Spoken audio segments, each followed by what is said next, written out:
What's up, guys? Here are 10 reasons Hakeem Olajuwon was unstoppable. Number 10. Usually finishing as the runner-up for an award isn't that great of an accomplishment. However, Hakeem the Dream is an exception. The first overall draft pick by the Houston Rockets made a statement in the league in just his rookie season. He averaged 20.6 points, 11.9 rebounds, and 2.7 blocks per game.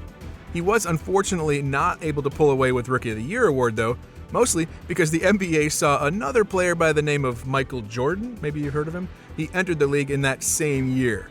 So of course Jordan won the award that year, but it doesn't take away from Hakeem's tremendous impact early on. Number 9. Hakeem's impact on Houston was second to none. He was able to lead the organization into the playoffs in 14 out of the 17 seasons he played for him.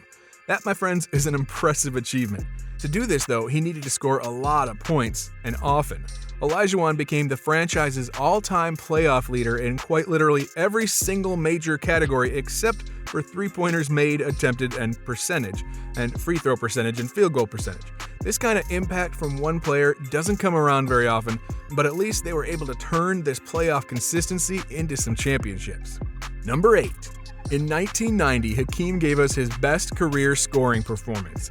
The dominant center was able to score 52 points against the Denver Nuggets.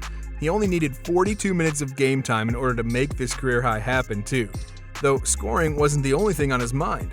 Hakeem wanted to do everything in his power to win that game, so he contributed everywhere. Along with those 52 points, he had 18 rebounds, 4 assists, 3 steals, and 3 blocks. The only downside of that night was that he did have 11 turnovers. Don't worry about that shooting percentage either. He made 21 out of his 34 field goal attempts for a strong 61.8% shooting. Number 7. Olajuwon didn't just create a career high in rebounds, he perfected it. Normally, a career high is just one instance where the player goes off for a night, but Hakeem doesn't follow that type of pattern in the rebounding category. His career high was locked into the record books at 25 rebounds, but there's not just any one time that he did it that we can talk about. Hakeem actually posted 25 rebounds 5 different times throughout his career. Probably the most notable one was when he also managed to pour on 37 points to help beat the Detroit Pistons. Other strong performances included him getting 32 points and 10 blocks, and a final one saw him grabbing these rebounds in just 41 total minutes. Regardless of the specific game that you look at, Hakeem made a career high look like just a normal night for him. Number 6. Bodying Charles Oakley before posterizing Patrick Ewing is a heck of a way to make a statement during a heated game. The Knicks fans in the stadium felt the pain of this moment after Olajuwon showed them who the boss was here. Take a look at what Hakeem did on this play. Oh, Ewing took a shove from Olajuwon and then threw up the facial. When you look at it, it seems like he was able to accomplish this so easily too. However, it's easy to forget that Oakley is a pretty large man himself and that he was just bumped and maneuvered around like it was no big deal. Ewing then made a poor decision to try and get a big-time swat against Hakeem, only to get put onto a t-shirt. Hey, before we move on to this next impressive moment, take a second to head down and smash that subscribe button. Otherwise, Olajuwon might come out of retirement and put your favorite player on a poster, and we wouldn't want that now, would we? Anyways, let's get right back into the video with number 5. There are some times when you really just have to understand the people around you. And in the case of this poor dude who challenged Olajuwon, he didn't really do that. Hakeem came over to play help defense on a guy driving down the baseline. He got a tip of the ball when it went up into the air, and in my mind it counted as a block, but then another guy came down with it, and check out what happened next. And Hakeem gets a block. He gets a second block. Stiff gonna try it again? Yeah, he gets a third block! Alright, I applaud the effort for trying to get a layup after snatching a rebound like that. You think maybe Hakeem's not in a good position, or maybe he wouldn't expect a shot attempt after blocking a previous one. The problem was, Hakeem did expect it, and he did get a second block on the same play. But then attempting another layup against him was just insane. 3 blocks on one play is impressive no matter what player is able to do it. Number 4. With the game on the line, Hakeem did not disappoint. The Orlando Magic had a tie game against the Rockets with a few seconds left on the clock. Houston inbounded the ball and set up a play for one of their guards to go up and hit a last-second game winner. The play didn't exactly follow the script, and Olajuwon was forced to improvise as it went along. With such a big shot falling off the rim, the Magic must have gotten that feeling of relief that they just avoided a major loss and went into overtime.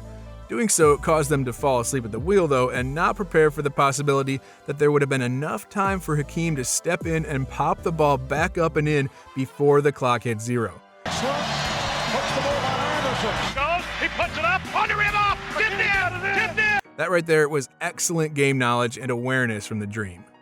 Number 3. This next impressive moment covers the unbelievable performance he put together in the 1995 NBA Finals against none other than Shaquille O'Neal. Shaq, of course, was an unreal talent and super difficult to defend and score against. Still, Hakeem averaged 33.1 points, 10.3 rebounds, and 2.8 blocks per game throughout that series. They went on to dominate a few games and win that series over the Orlando Magic and Shaq. This season was not only a wake-up call to the league that Hakeem could dominate anybody in his path, but also a record for the lowest seed to ever come into the postseason and win a title. Number 2. Hakeem went on to do something that many people can only dream of in the NBA. On March 29, 1990, the Dream was able to post a quadruple-double. It was only the third recorded quadruple-double in league history, and it had Hakeem just completely dominating his opponent. The Rockets went on to absolutely demolish the Milwaukee Bucks in this game, with the final score being 120-94. If you were wondering about his true stat line at the end of the day, it read like this: 18 points, 16 rebounds, 10 assists, and 11 blocks. Not only did he score effectively, but he attacked the glass well, he shared the rock with his open teammates, and refused to let anybody get easy buckets on the other end. Little side note here, before we move on to the last moment, Hakeem actually recorded a phantom quadruple-double just a few weeks earlier from this game. During a blowout game against the Golden State Warriors, Olajuwon posted 29 points, 18 rebounds, 11 blocks, and only 9 assists. But Houston went back and rechecked the film to see if maybe he did break that 10-assist mark and it just didn't get recorded properly. Not surprisingly, they ended up handing him that last assist. However, another league executive asked to look for himself and determined that he didn't deserve that last assist that was added on, so no quadruple-double that time. In fact, the guy even mentioned that Hakeem should have only ended with about 6 or 7 assists. This whole situation was probably why he was so motivated to go ahead and do it again a couple weeks later. Number 1. Hakeem became the only player in league history to ever win a championship, an MVP, a Finals MVP, and a Defensive Player of the Year award in the exact same season. In the 1994 NBA Finals against the New York Knicks and Patrick Ewing, Hakeem took his play to the next level, averaging a ridiculous 26.9 points per game throughout the series and shooting a blistering 50% from the field to make it even more impressive. It shouldn't need much more explaining to realize why this feat was the most impressive of his career. And that does it for this video on the impressive moments of Hakeem the Dream's career. If you enjoyed this video, make sure to leave a like and subscribe down below. And also, there's a video that just appeared on your screen now, so go ahead and make sure to click it and you can keep watching more of our content.